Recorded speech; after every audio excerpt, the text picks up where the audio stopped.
flood escape, natural disaster survival, work at a pizza place.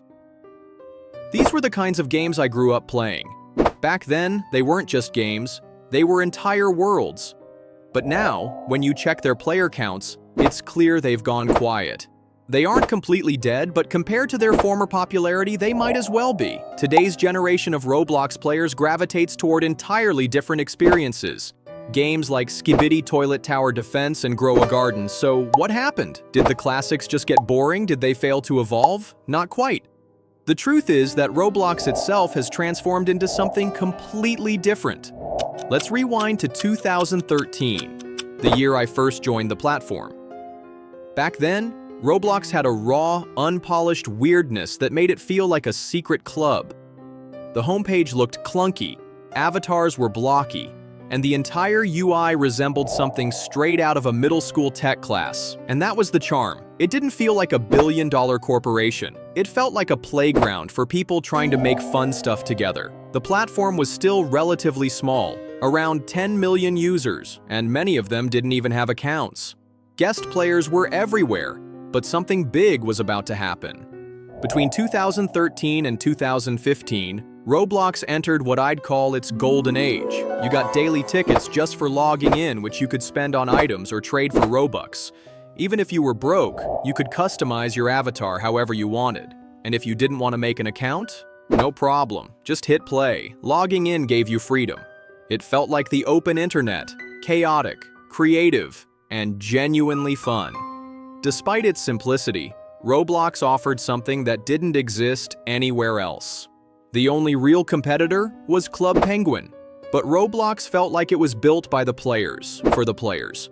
Games during that time weren't just experiences, they were passion projects. Forums added to the community vibe, letting people talk, share ideas, and ask questions. It was messy, yes, but it felt alive. Even the in-game cursor felt oversized and goofy. But that's what gave it personality. When you typed, the text popped up in a chat bubble over your head. And if you wanted more Robux, you could join Builders Club, which came in 3 tiers: Basic, Turbo, and Outrageous. I still have the hats from Basic and Turbo to this day. The website itself felt like a website.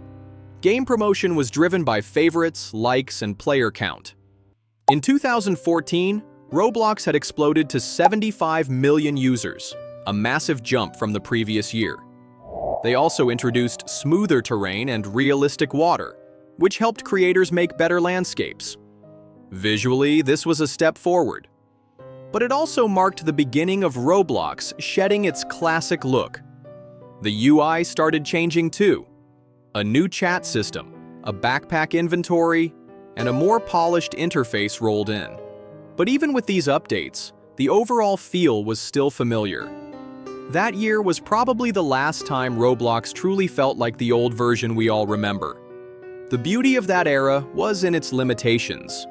Developers worked with bare-bones tools and still managed to create iconic games. Work at a pizza place, Apocalypse Rising, natural disaster survival. These were simple but brilliant. Sure, there were also lazy, spammy games like Cartwright into SpongeBob and endless Area 51 knockoffs, but the platform had personality. Then 2016 happened, and things began to shift. In January, Roblox launched on Xbox, pushing toward a cleaner, more uniform interface across platforms. And then came the real bombshell. On March 15th, Roblox announced they were removing tickets. Almost no one wanted this. Petitions flew around. RIP Tix places were created. But by April 14th, the change was final. No more free customization. No more daily currency. Just Robux. Suddenly, everything cost real money. You couldn't earn your avatar anymore. You had to buy it. The charm was gone. And the reason for the change? Pure profit. With Robux as the only currency, players had no choice but to spend. This was the first clear sign that Roblox was shifting into a corporate entity. Around this time, they also introduced the R15 avatar, more fluid and animated compared to the static R6. It was a solid update, but the nostalgia for R6 never really went away. Game discovery also changed. Instead of ranking games by community feedback, Roblox shifted toward algorithms, emphasizing player retention and click-through rate. The game page layout followed suit, introducing sections like Recommended for You. Even Builders Club started fading. The badge was removed from player lists and replaced with a bland arrow. Meanwhile, games like Murder Mystery 2, Phantom Forces, and Prison Life were evolving fast, showing off what was possible with a more advanced Roblox studio. By 2017, corporate Roblox was in full swing. The platform was ballooning with over 30 million monthly active users. The classic red Roblox logo was replaced with a dull gray version. The redesigns made the site feel sterile and generic. Worse yet, they removed guest accounts altogether. Roblox claimed it was for moderation purposes, that guests made it easier for exploiters to hack without consequences. But that didn't really make sense. People with regular accounts could just use a VPN and make a new one. In reality, removing guests was about control. Roblox wanted every user to be trackable and tied to an account. The forums soon followed.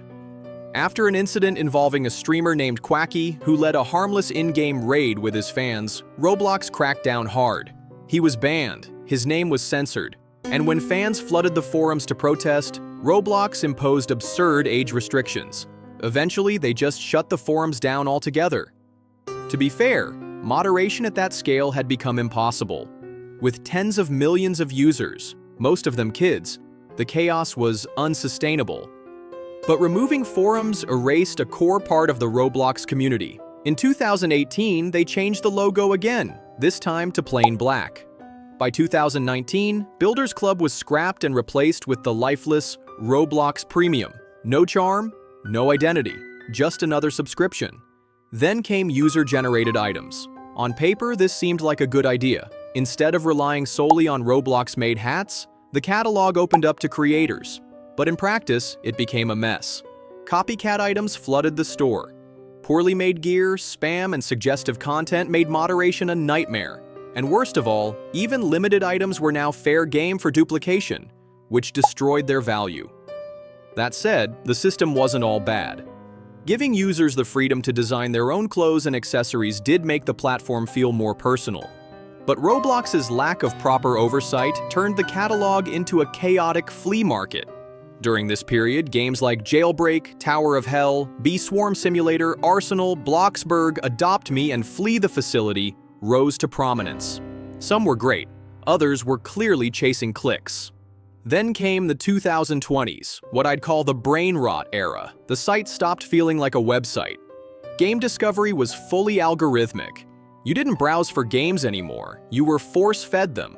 No genre filters, no random deep dives, just endless engagement loops. They changed the catalog's name to Marketplace. In 2021, they started calling games experiences. And quietly, they removed user-made banner ads. Remember those janky ads made by 12-year-olds begging you to play their tycoon? Gone. Because they were too hard to moderate. Roblox no longer supported grassroots creators. Everything now runs on engagement data. And then there's voice chat, a feature nobody asked for. It was supposed to increase communication, but all it really did was introduce a louder, more toxic environment. Instead of fun, innocent gameplay, you now get edgy mic spam from random teenagers. It feels totally out of sync with what Roblox was supposed to be. Modern games, like Grow a Garden and its many clones, dominate the charts, but they offer little substance. I tried them. They're boring. They're empty. There's no creative spark, no immersive world. It's just grind and dopamine. Gone are the days of Theme Park Tycoon where you could build, experiment, and have fun. Today's Roblox feels like a soulless loop, simplified, corporate, and devoid of heart.